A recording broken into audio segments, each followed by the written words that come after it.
আজি আমাৰ এই চিপাঝাৰ সমষ্টিৰ যিটো মণ্ডলৰ কাৰ্যালয়, এই কাৰ্যালয়ত আমাৰ কমেও 50ৰ নিকটৱৰ্তী কেইবাগৰাকীও জাতীয় কংগ্ৰেছৰ পৰা পৰিত্যাগ কৰি আজি ভাৰতীয় জনতা পাৰ্টীত যোগদান কৰিছে।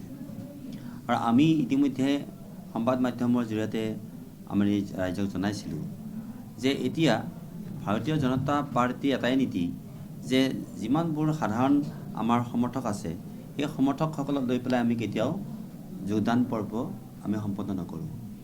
যিসকল কংগ্ৰেছে বা অন্যান্য দলত গুৰুত্বপূৰ্ণ পদবীত আছে, সেইসকলে পদবী এৰি যিসকলে আহিব খোজে, সেইসকলৰ নাম তালিকা, সেইসকলৰ যোগাযোগৰ গোটেইখিনি ঠিকনা লৈ আমি এই পৰ্বটো সম্পন্ন কৰিছোঁ। আৰু এইটোহে মই ক'ব খুজিছোঁ যে আজি যদি সাধাৰণ মানুহকো আমি লওঁ সমৰ্থকক, তেতিয়াহ'লে কিন্তু কমেও মই জানো যে কমেও 30,000 মানুহ হ'ব, কমেও 30,000 মানুহ হ'ব। কিন্তু আমি সেয়া প্ৰতিপন্ন কৰিম অহা 9 তাৰিখৰ ইলেকশ্যনটোতে। আমাৰ সমৰ্থন কিমান সেইটো আমি ইলেকশ্যনত প্ৰকাশ কৰিম।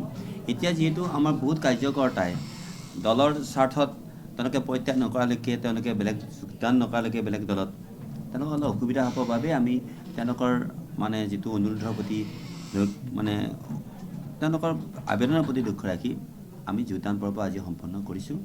আৰু এই যোগদানে ভাৰতীয় জনতা পাৰ্টীৰ চিপাঝাৰক অধিক শক্তিশালী কৰি তুলিছে আৰু এটা নতুন ধৰণে এটা বতাহ বলিছে।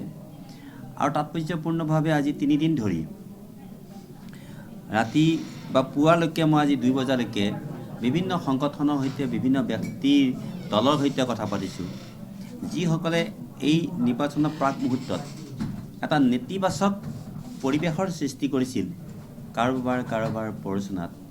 সেইসকলৰ দলে বলে আহি পেলাই ভাগে ভাগে আহি পেলাই মূলক কৰিছে। তেওঁলোক হয়তো কোনোবা প্ৰাৰ্থীৰ সৈতে ইমান দিন আছিল। আৰু আমাৰ ভাল লাগিছে কি যে অকপতে তেওঁলোকে আহিছে, আমি মাতি অনা নাই। আৰু আহি কালি একেবাৰে আমাৰ যিটো সেৱা কেন্দ্ৰ, সেই সেৱা কেন্দ্ৰ নিশা 11-12 বজালৈকে ভাৰত মাতা কি জয় ধ্বনিৰে তেওঁলোকে যি ধৰণে মুখৰিত কৰিছে। আৰু আজি ছ'চিয়েল মিডিয়াতো তেওঁলোকে সেই ধৰণে বহুত মানে কি ইতিবাচক বাৰ্তা বিয়পাই দিছে যে চিপাঝাৰ সমষ্টিত ভাৰতীয় জনতা পাৰ্টীয়ে সুন্দৰভাৱে কাম কৰিছে।